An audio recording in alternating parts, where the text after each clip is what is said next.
Buenos días a los oyentes y televidentes. Vuelvo a reiterar que esto es un programa, como dijo el subtítulo de la presentación, no es un programa periodístico, sino es una página editorial a lo que yo estuve acostumbrado a hacer durante 20 años en el semanario Crónica e incluso en algún tiempo pasado en FM Centro, cuando pudimos recuperarla de una acción de gendarmería respecto a la legalidad, en lo que yo entendí era un atentado a la libertad de prensa. Sigo entendiendo que algunos bloqueos que hay en algunos medios también son un atentado a la libertad de prensa. Pero bueno, esta es una página editorial, por lo tanto, lo que yo voy a tratar, lo que traté en la semana pasada y lo que tratar de aquí en adelante hasta que me lo permita TR Medios, son temas del pasado, del presente y del futuro. Mi forma de expresarme es bastante continua, hay que prestar quizás una atención especial, pero al subtitular de lo que voy a hablar, ya más o menos uno puede detenerse a prestar atención. En principio, estoy obligado por mí mismo, porque lo viví de cerca, pasamos por alto lo cotidiano, justamente por eso yo digo que no hacemos periodismo cotidiano sino un editorial.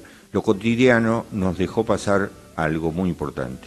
El 10 de junio la República Argentina estaba expectante ante el tema de Cristina, ante el partido de la selección, y nos olvidamos que el 10 de junio fue el día de la rendición de Malvinas y hablar de la gesta de Malvinas. O sea, el 10 de junio, más allá del hecho en sí de la rendición de los militares, es el principio de una continuidad que no se dio. O sea, más allá de los actos del 2 de abril, más allá de los actos como el otro día, del día del hundimiento del barco en donde iba nuestro convecino Julio Mar Benítez, más allá de esos actos, no hay desde el 82 en adelante, y ningún gobierno hizo lo que se debería hacer, un reclamo formal y fuerte, y que incluso llevara a romper relaciones, quizás hasta romper relaciones diplomáticas con básicamente Inglaterra en este caso, o los países que siguen diciendo Falkland en vez de Malvinas. Se habla de la gesta de Malvinas, y bueno, la gesta es una palabra heroica, ¿sí?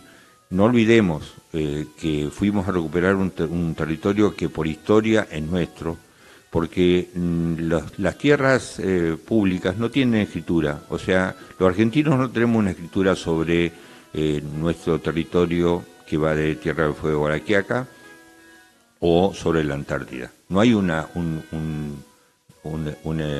escritura como tenemos de nuestra casa. Es por posesión. O sea, nosotros los argentinos, entre comillas, heredamos la tierra desde la supuesta conquista de América por parte de Cristóbal Colón y los que vinieron a estos lugares, incluso sacando a los propietarios legítimos de la tierra, que eran los aborígenes. Pero no tenemos un título de propiedad.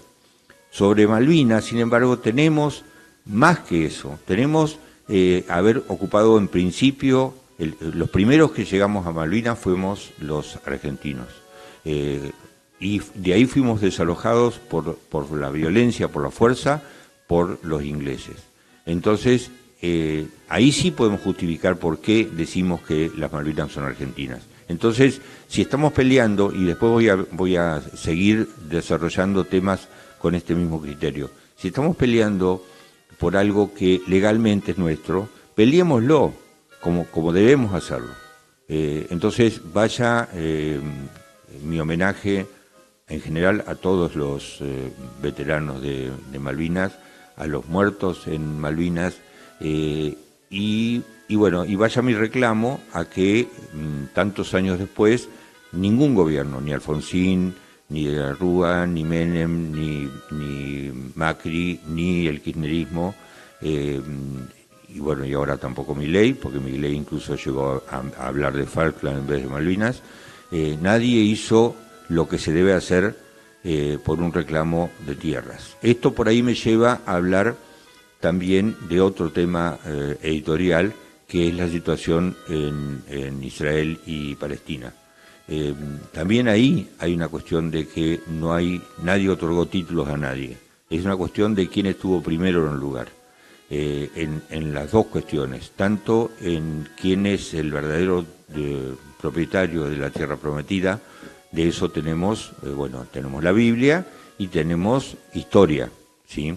De hecho, Jesús nace judío en Judea y muere judío el 1 de enero, para los que tienen calendarios en los cuales figura detrás o debajo qué significa cada día para el santoral.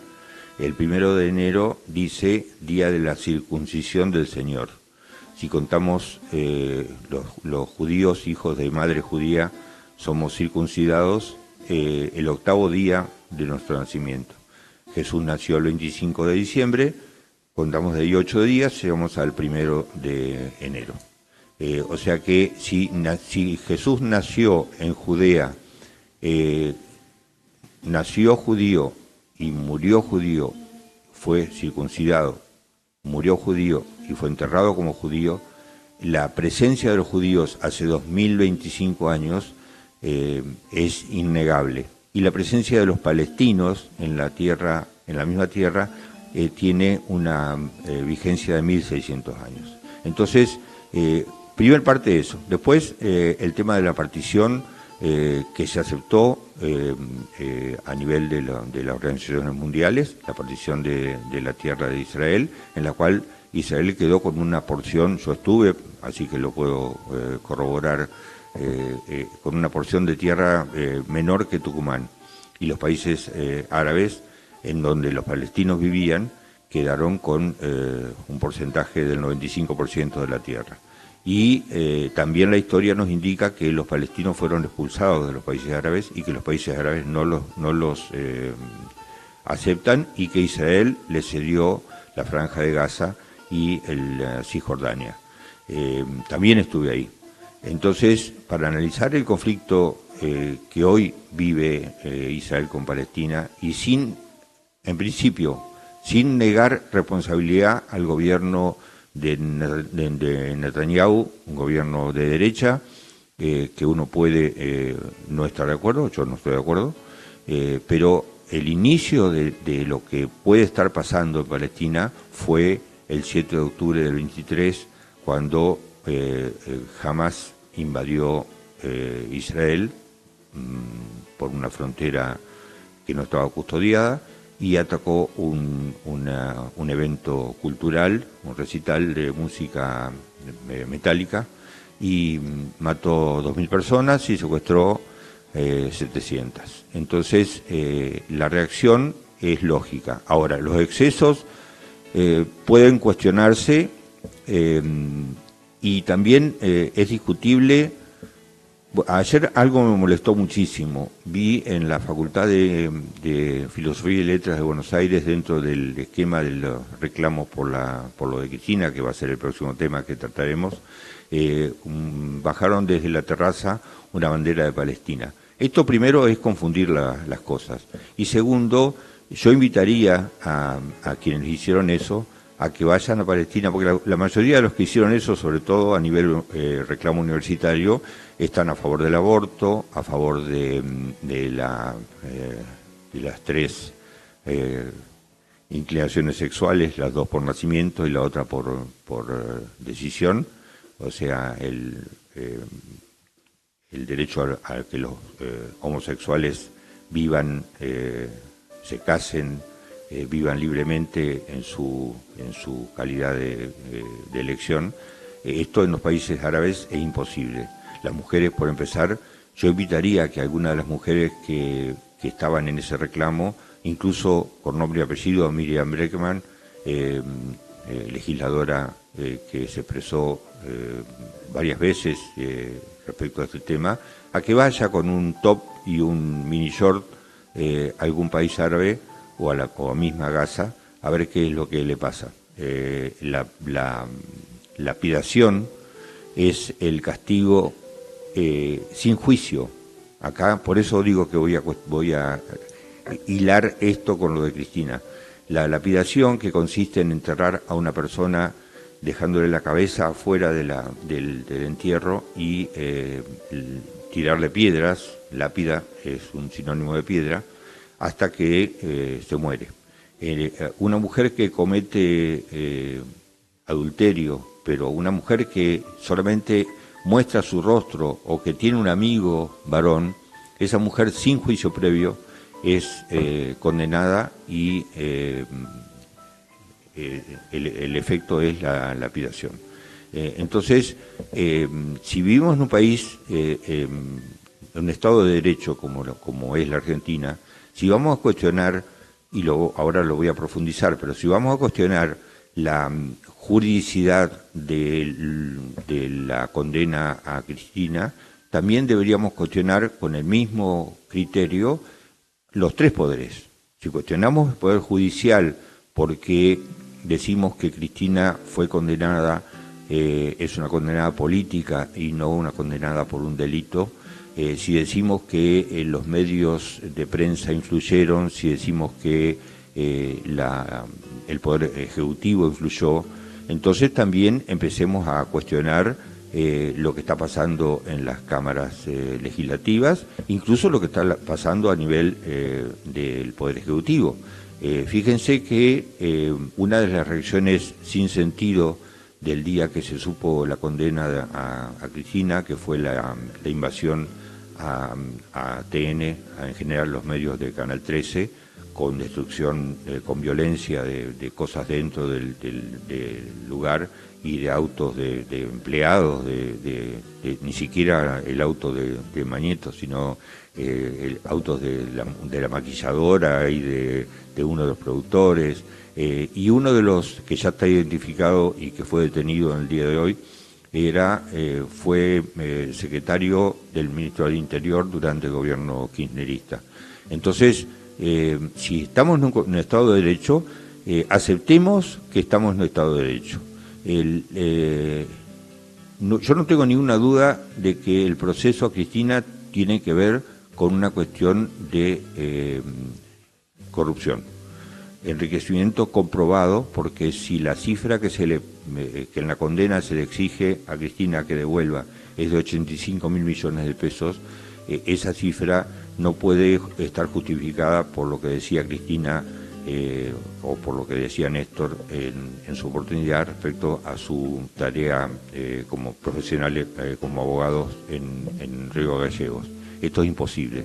Entonces, si está Báez hoy trasladado a una cárcel, si todos los copartícipes del delito están detenidos, no había por qué no ejecutar el juicio contra Cristina, que terminó en una condena. Y respecto a esto, respecto a la interpretación de que, como dije recién, de que los medios o que el Poder Ejecutivo influyó en el fallo, yo voy a decir una cosa. Horacio Rosati, que es el presidente de la Corte Suprema de Justicia, fue gobernador de Santa Fe en el año 1995, peronista. Después fue secretario de Justicia del gobierno de Kirchner y fue elegido miembro de la Corte durante un gobierno kirchnerista. En el juicio, en la totalidad de los 17 años que lleva este caso, intervinieron 19 jueces, 15 de los cuales fueron nombrados durante el kirchnerismo con acuerdo del Senado, que tenía mayoría kirchnerista. O sea que dudar además podríamos dudar al revés, o sea, si Cristina hubiese sido absuelta. pero dudar que la condena a Cristina sea un juicio justo es dudar incluso hasta del nombramiento de esos jueces. A ver, yo no escuché argumentos que se refieran a que no se le permitió defenderse o que no se hizo lugar a los argumentos de los abogados defensores, que además los que hacemos derecho penal sabemos que la rotación de varios abogados defensores en una causa significa. O sea, que un abogado penalista esté al frente de una defensa o de una querella todo el tiempo que dura el juicio, significa que tanto los que lo eligieron como el sistema judicial acepta el desempeño de este abogado. El hecho de que en la causa de Cristina hayan rotado tantos abogados defensores, y bueno, puede significar dos cosas: o incapacidad de parte del abogado, o una contradicción entre lo que pretendía el kirchnerismo o la familia Kirchner y lo que los abogados hacían. Cristina, entiendo, fue condenada, y repito, como lo dije hoy, es una condena prevista tanto en el Código Penal como en la Constitución Nacional, como incluso, pese a lo que están diciendo algunos todólogos que hablan por los medios, incluso en las convenciones internacionales. La corrupción es un delito que en todas las cortes internacionales de justicia está previsto como incluso imposible de indultar. Ayer se habló mucho de que un futuro gobierno, probablemente justicialista o kirchnerista, pudiera indultar a Cristina. Incluso se habló de algo que por ahí la gente no sabe. Para que se haga un indulto es necesario que la persona indultada acepte su culpabilidad, lo cual creo que Cristina no va a hacer. Entonces también es una irresponsabilidad de quienes hablaron de eso, como es una irresponsabilidad, por ejemplo, la de abogado de Pedro, que dijo si Cristina es condenada va a haber quilombo. Tenemos que tener muchísimo cuidado con esto.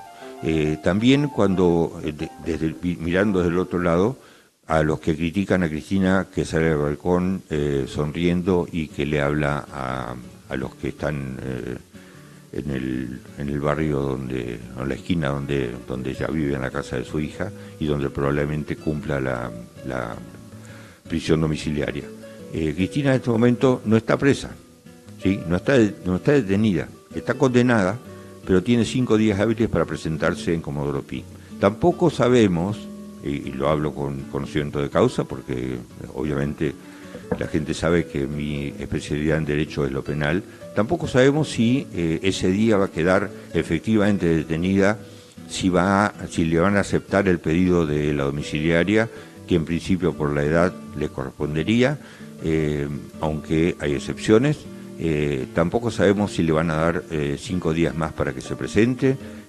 Hay muchísimas cosas que se van a develar recién el martes, cuando se cumplan los 5 días hábiles que le dieron. Entonces, usar los medios para criticar que Cristina sale al balcón a dirigirse a sus acólitos incluso sonriendo, es una banalidad. Y yo creo que lo dije el otro día. Uno de los problemas más graves que tenemos en Argentina es la gente que habla sin saber. Los países serios, y no tengo ningún problema en decir esto, la Argentina lamentablemente ha padecido en todos los niveles, en los 3 poderes, ha padecido niveles de incapacidad relativa o absoluta. Hemos tenido, por ejemplo, y asumo en mi condición de afiliado radical, el gobierno de la Rúa en el que obviamente quedó evidenciado que no estaba capacitado para el cargo para el que fue elegido. También tenemos en la historia de Argentina casos, vayamos a la historia completa desde que nació la Argentina. Por ejemplo, cuando Lavalle fusila a Dorrego, no hay una causa judicial que lo condene a Dorrego. Cuando López Jordán manda a matar a Urquiza, tampoco hay una causa judicial y tampoco hubo una causa judicial posterior. Todo esto construyó lo que terminó siendo la Argentina democrática que tenemos hoy. Y en la Argentina democrática, y esto lo digo y me animo a que alguno, yo insté el otro día, a mí me gustaría que esto tenga una interconexión, que sea un ida y vuelta, y que alguien se anime a expresarse a través de, yo lo dije la otra vez, a través de WhatsApp o dejando una notita acá en la radio o en mi casa, para que en el próximo programa yo vuelva a hablar sobre el tema. Pero hay una cuestión indiscutible. El único preso político de la democracia argentina, político en democracia, fue Ricardo Balbín.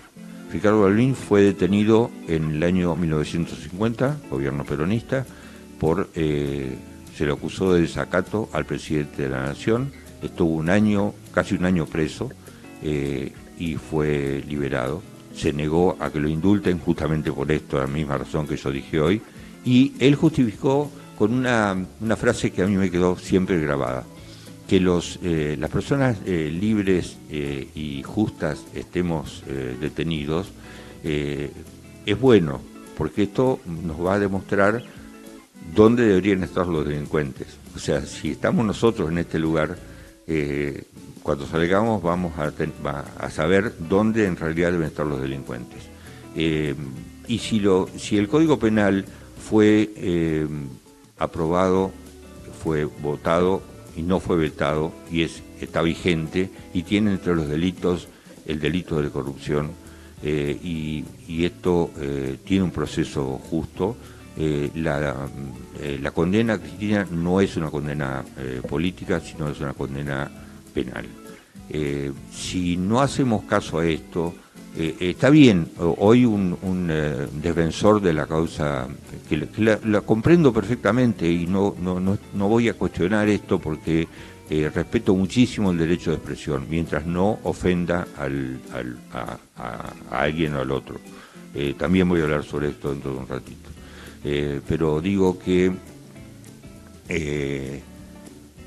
las expresiones respecto a las causas que tiene Macri o que tiene alguna gente relacionada con Macri o de algunos otros gobiernos, también son justas y también deberían seguir el mismo camino.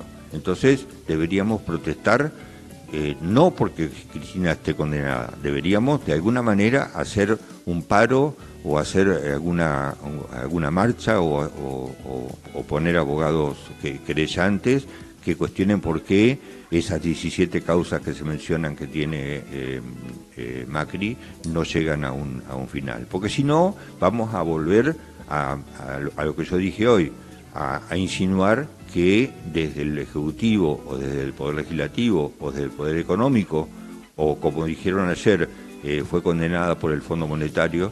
Entonces vamos a entrar en esa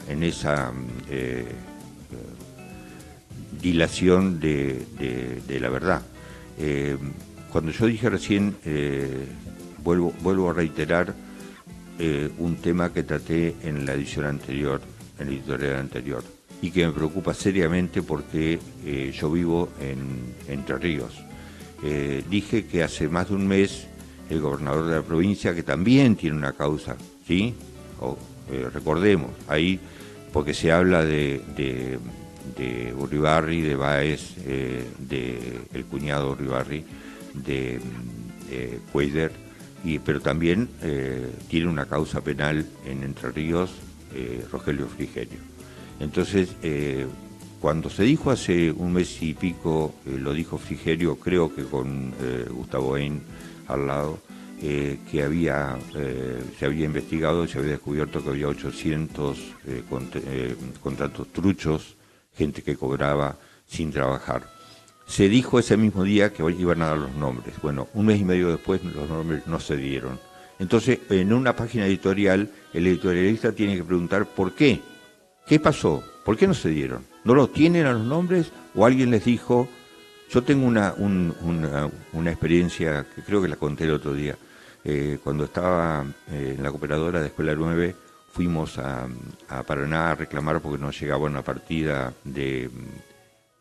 para terminar el comedor, y fuimos a hablar con un funcionario de Basavilbaso, un alto funcionario, para plantearle si podía hacer algo a favor de esto, y agarró el teléfono y lo llamó a Busti, y la secretaria de Busti le dijo supuestamente que estaba ocupado, que no lo podía atender, y él, temblando así, dijo: decirle que si no me atiende voy a hablar. Entonces, esto de los carpetazos, que todos conocemos, hace pensar que quizás los nombres de los 800, o de algunos de los 800, por lo menos de uno, no se sepan. Quiere decir que no estamos en un Estado de Derecho vigente. Por ejemplo, se habló muchísimo y se votó en contra de la ficha limpia. Esto es una historia que yo no entiendo, porque los que votaron en contra de la ficha limpia no deben tener ficha limpia, porque oponerse a que en una democracia tengamos representantes tanto en el Poder Ejecutivo como en el Legislativo de la Nación, de la provincia, del municipio, que no tengan causas judiciales vigentes o que no tengan una condena, es entender que el que se opone porque la tiene. En un municipio cercano, muy cercano, hay un funcionario que tiene un juicio del Banco Hipotecario Nacional. Yo creo que es incompatible esto. Juicios privados también serían incompatibles, pero que un ente nacional, el Banco Hipotecario, tenga un juicio contra una persona que es funcionario de un gobierno de cualquier orden, debería ser una causal de excusación si tiene principios o tiene códigos, y si no, de remoción por parte de sus superiores. Yo creo que hay hechos que marcan hitos, ¿sí? El 24 de marzo del 73 fue un hito respecto a un gobierno democrático, 76, perdón, muchas gracias, Jorge. Fue una demostración de una reacción frente a errores que se estaban cometiendo en un gobierno democrático. Lo que pasa es que el poder político del momento no reaccionó como debía reaccionar. Incluso el mismo Balbín, que yo mencioné recién como preso político en el 50, dijo: tenemos que llegar aunque sea con muletas. Y bueno, esa falta de consideración de que había que llegar no con muletas sino caminando derecho, hizo que pasara una de las cosas más tristes, lamentables de la historia argentina, que fue el proceso militar que culminó en el 83 con la asunción de Alfonsín, pero que, como yo mencioné recién, quizás la causa que hizo que los militares no estuvieran hoy todavía en el gobierno fue esa decisión apresurada de un Galtieri víctima del alcoholismo, que de un día para el otro decidió invadir sin los medios suficientes y sin... o sea, yo no iría a pelear, no subiría al ring a pelear contra Mike Tyson, por ejemplo, ¿sí? O no saldría a una cancha de fútbol a jugar contra Messi. Entonces, en este caso, se entiende que hubo una falta de consideración de que se iba a oponer no solamente a Inglaterra, sino a la OTAN, como ocurrió. Estados Unidos no apoyó, muchos países sudamericanos no apoyaron, algunos sí, pero varios no, y la Argentina quedó sola, dejó 800 muertos en Malvinas y dejó heridas que no sanan nunca. Ayer escuché la palabra muy sentida, muy que expresaba el sentimiento que por el que está pasando un familiar a mi alumno Claudio Pirola, mi exalumno, que es el único familiar vivo que queda de nuestro héroe de Malvinas, respecto a esto que yo decía recién, a por qué los medios se olvidaron de que el 10 de junio, porque hay 2 días fundamentales, el 2 de abril, que es la decisión de invadir, y el 10 de junio, que es la rendición. Estos 2 hitos tienen que formar parte de lo cotidiano. Ayer una amiga me contaba que una hija de 15 años se quejaba justamente de esto, porque no se había hablado de Malvinas, ni siquiera en las escuelas.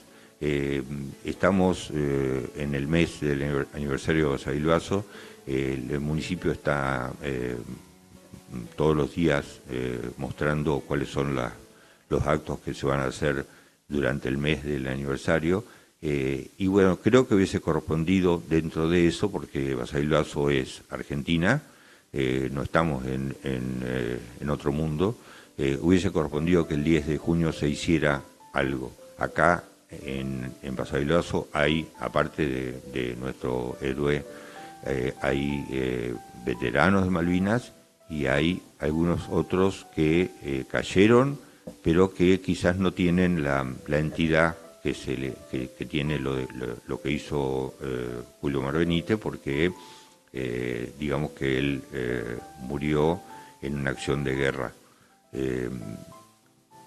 Hay que recordar a Cucho Vallejo, a Cuco Vallejo, a Mista, a Caballero.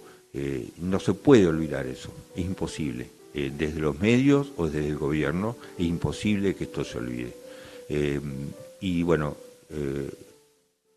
yo dije hoy que me quedaba un tema para tratar. Quiero volver a ahondar en el tema de por qué hay conductas desviadas. Yo lamentablemente en el ejercicio de mi profesión cada vez más veo más casos de menores involucrados en delitos y de delitos que tienen una incidencia intrafamiliar. Veo cuando por ahí me toca salir a la noche tarde, veo chicos muy chicos en la calle, sé por colegas docentes y por hijos de amigos la adicción que existe al celular y los problemas que genera el uso del celular cotidiano, pero también la pretensión de utilizarlo en la escuela, las quejas de los padres cuando un docente consciente de que su obligación es educar y no dejar que cada uno elija la forma, los padres que van a reclamar esta cuestión del uso del celular. Yo insisto con esto porque lo viví yo en mi infancia y porque lo vieron mis hijos y varios hijos de amigos. No hay otra forma, y sobre esto no acepto ninguna discusión. No hay otra forma de aprender. Mis exalumnos se estarán riendo porque era lo que yo diferenciaba. No es lo mismo aprender que aprehender con una H entre medio. Aprehender, si se puede ver el gesto mío, es hundir, o sea, meter como con un cuchillo lo que estamos aprendiendo dentro de nuestro cuerpo para que no se nos vaya. Lo que aprendemos se puede olvidar al día siguiente. Lo que aprendemos nos va a quedar para siempre. E insisto con esto, la única forma de aprender es la lectura. Yo veo series por Netflix, pero vi, por ejemplo, 100 años de soledad, pero antes de eso leí 5 veces el libro.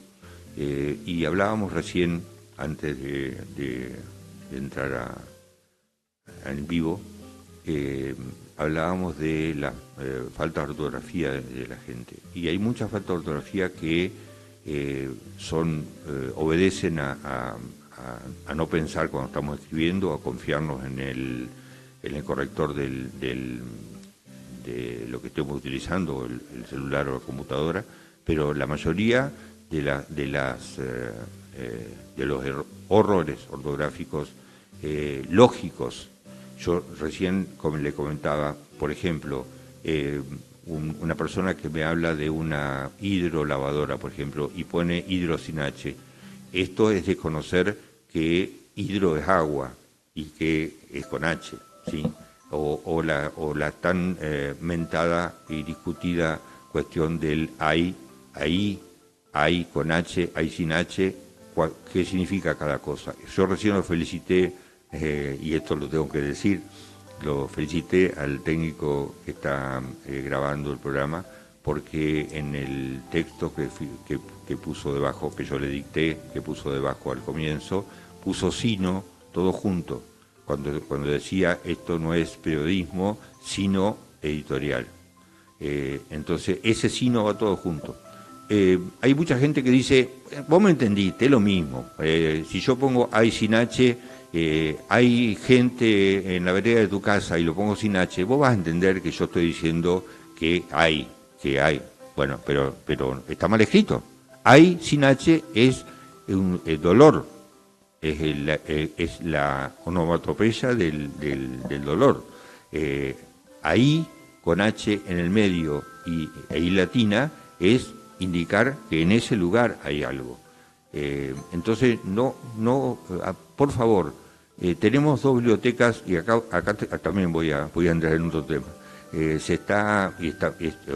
muy positivo, se está haciendo difusión de las reformas que se hicieron, la puesta en valor que se hizo en la Biblioteca Lucienville, institución de profunda raigambre en Basavilbaso, pero que se llama Biblioteca Popular Lucienville. Biblioteca es un conjunto de libros, así como hemeroteca es un conjunto de diarios, un archivo de diarios. Biblioteca no es una sala de actos, biblioteca es un lugar donde hay libros y esos libros deben ser expuestos al uso público. Por eso se llama Biblioteca Popular.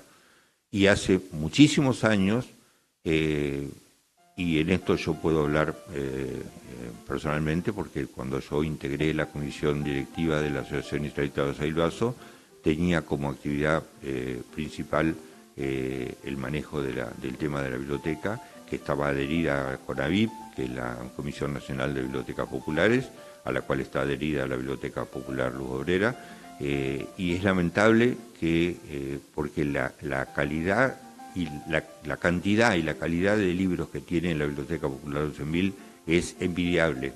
Hay libros que no están en ningún otro lado. Yo mismo, cuando estoy trabajando sobre alguna cuestión ideológica o más, digamos, más fuera de mi específica función de abogado, me gustaría poder contar con algún libro que sé que hay en la Lucienville, y sin embargo no puedo. Hay mucha gente que estudió bibliotecología, hay una específicamente en Basavilbaso, yo conozco. Habría que tomar esa decisión para que hablar de la Biblioteca Popular Lucienville como lugar en el que se han hecho la mayoría de los actos principales de Basavilbaso. Yo mismo he cantado y he dirigido el Coro Magnificat en la Biblioteca de Lucienville.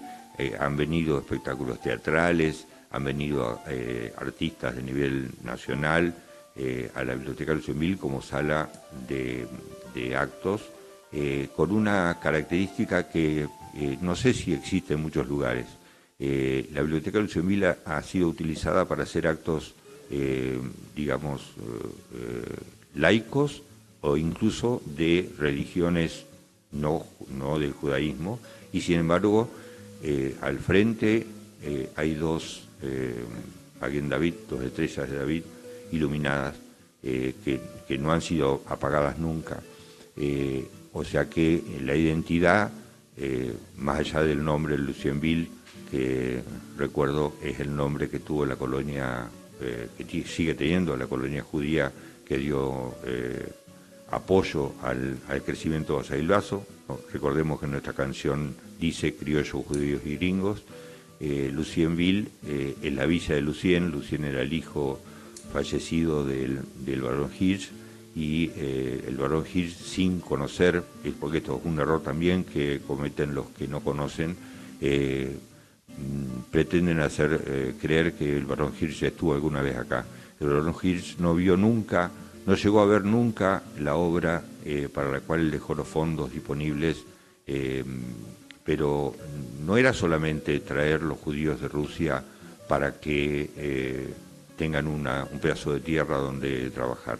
De hecho, Basavilbaso creció gracias a que muchos de estos inmigrantes rusos judíos que fueron a trabajar al campo fracasaron en la primera cosecha y la segunda cosecha y terminaron viniendo a Basavilbaso a ejercer su profesión, que es la que ejercían en Rusia: sastre, zapatero remendón, herrero, carpintero, y así creció Basavilbaso. Esto es indudable. Creció por dos razones: por el cruce, por ser un centro ferroviario, por ser el cruce obligado para ir a casi cualquier lado de la provincia en tren, pero a nivel comercial hay una realidad. En los años 20 o 30, los carteles de los negocios, los carteles en las vidrieras de los negocios estaban escritos en hebreo o en yiddish. Y el yiddish es el idioma de los judíos rusos.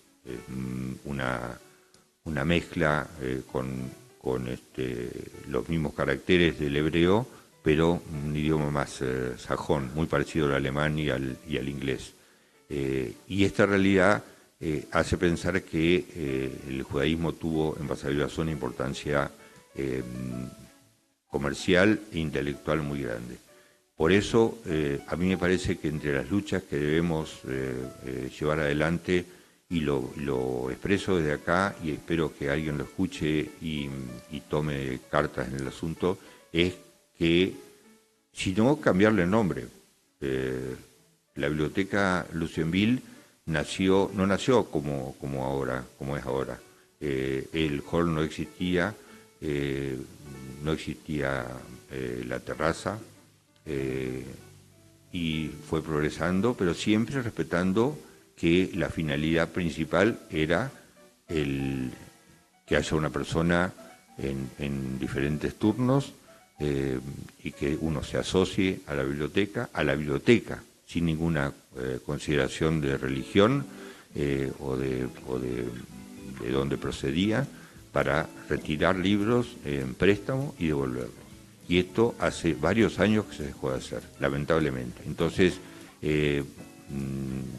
difundir la puesta en valor de la biblioteca sin volver a convertirla en biblioteca es una contradicción. Cambiémosle el nombre, pongámosle Salón Lucienville, o pongámosle alguna cuestión como esta. Pero si le seguimos llamando biblioteca, por favor le pido a los responsables, conviértanla en biblioteca. Que esos libros que están en las vitrinas con candado, se abran los candados, se presten esos libros, y podamos, los que sabemos el valor que tiene la lectura, podamos gozar de un capital impresionante, que también lo tiene la Luz Obrera. Pero bueno, yo uso muchísimo la Luz Obrera como prestadora de libros, y convengamos que la Luz Obrera también es un lugar donde se pueden hacer, sobre todo desde que se construyó el salón al lado, donde se hacen actos públicos, pues se presentan libros, se hacen actos de artistas, pero la función principal sigue siendo la de prestar libros y la de ir incrementando el caudal de libros, gracias justamente a esto que yo mencioné recién, a la CONAVIP, que permite ciertas prebendas para cuando hay que adquirir libros, que hoy son carísimos, obviamente. Yo dejo como tema pendiente, que siempre va a ser un tema a tratar en mis editoriales, la función de los padres. Hasta que el hijo tenga una actividad propia, sana y legal, los padres somos padres. Por ahí seguimos siendo padres siempre, pero indudablemente en la infancia y adolescencia el rol del padre, de los padres, padre-madre, es indispensable. Los padres que dejan que sus hijos hagan lo que quieran porque pareciera que decir que no es un delito, están equivocados. La función del padre, repito, cuando digo padres es porque yo no estoy de acuerdo con el tema de tener que decir padre-madre. Padres son tanto el padre como la madre. Pero bueno, digamos padre-madre. La función de padre y de madre es saber decirle que no a sus hijos cuando corresponde, sin temor, aunque haya berrinches, aunque haya gritos, sobre todo eso está la función del padre. A mí me horroriza, sinceramente lo digo porque es así, me horroriza ver a los chicos prendidos de los celulares, chicos chiquitos, chicos de 5 o 6 años, con el celular a 2 centímetros de los ojos y todo el tiempo, y que cuando se lo sacan hacen un escándalo. Bueno, eso es una demostración de que los padres no están cumpliendo con su función y yo no sé lo que va a pasar dentro de 10 años. Hay muchas expectativas relacionadas con la IA, la inteligencia artificial, pero también yo le tengo mucho temor a lo que va a pasar con el nivel educativo de nuestros chicos, que ya hoy los mismos docentes lo expresan, porque justamente los chicos cuando llegan a su casa, en su gran mayoría, no cumplen con las tareas, o por lo menos no son controlados en cuanto al cumplimiento de las tareas. Entonces hay un déficit comprobado con las pruebas que se hacen de educación a nivel internacional, y la Argentina participa, cómo va bajando el índice, o sea, cómo va subiendo el índice de los chicos que no comprenden textos, que no saben leer, que no saben sumar y restar. Lo vemos ahí cotidianamente con ya no chicos, sino digamos personas de 30 años que son esclavos de la calculadora. Hacen por ahí cuentas fáciles, 20 menos 10 es 10, sin necesidad de hacerlo en la calculadora. Tenemos que empezar a comprender que somos seres humanos, no somos máquinas. Lo que nos diferencia justamente de la máquina es que tenemos la capacidad de pensar, de razonar. Yo quiero mucho a los perros, tengo 3, tengo una foto, yo fui abuelo hace una semana, justo el día de mi cumpleaños, tengo una foto de mi nieto con un perro, con uno de los perros que tiene mi hija acostado al lado. Quiero mucho a los animales, que sé que tienen sentimientos, compartimos con el técnico que está haciendo esta grabación el amor, puedo decir, que tuvimos hacia 2 perros que perdimos, y sé lo que son, pero o sea, por más que tengan sentimientos y tengan reacciones, por ejemplo, yo ahora cuando llegue a mi casa, mis perros van a escuchar el auto y van a empezar a llorar al lado de la puerta, pero no razonan, ¿sí? Los únicos seres que razonamos somos los seres humanos. No podemos desperdiciar eso en ninguna de las instancias, ni para Malvinas, ni para Cristina, ni para la ficha limpia. No podemos dejar de utilizar nuestra razón, no podemos dejar que otros piensen por nosotros, no podemos ser esclavos del pensamiento ajeno. Tenemos que ser libres, como dijo Balbín en la oportunidad que lo construyó, libres y dignos para demostrar la diferencia entre nosotros y los delincuentes. Muchas gracias.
¿Seguís atrapado con tu viejo servicio de Internet y TV? Es hora de un cambio.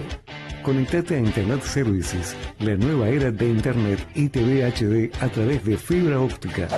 Disfruta de planes que van desde 300 hasta 800 megas de velocidad, junto con un servicio de TV que incluye todas tus señales favoritas en alta definición. Y eso no es todo. Aprovecha nuestra increíble promoción sin costo de instalación y descuentos durante 6 meses. Internet Services es más que Internet. ¿Sabías que en Mercer Distribuciones llevamos más de 30 años ayudándote a encontrar lo mejor para vos y tu familia? Contamos con una amplia variedad de productos, de alimentos y higiene. Aprovechá los mejores promos y ofertas. Nos encontrás en Kaplan y Egrieve. Visítanos de lunes a viernes de 8 a 12 y de 4 a 20. Y los sábados de 8 a 12.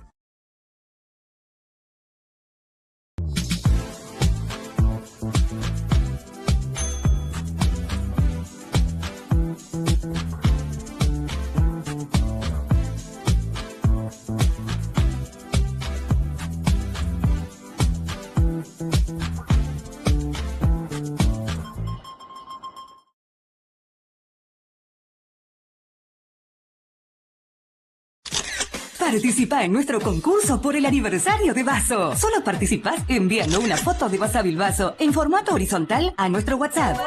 3445 47 66 96. Sí o sí, tenés que seguirnos en todas nuestras redes: Face, Instagram y YouTube. Las bases y condiciones detalladas están en TR Medios. Las fotos elegidas participarán por más de 10 premios de diferentes comercios. ¡Sí! ¿Todavía no estás participando? ¿Qué esperás? Metete y seguinos ya en nuestras redes. TR Medios. ¡No te lo pierdas!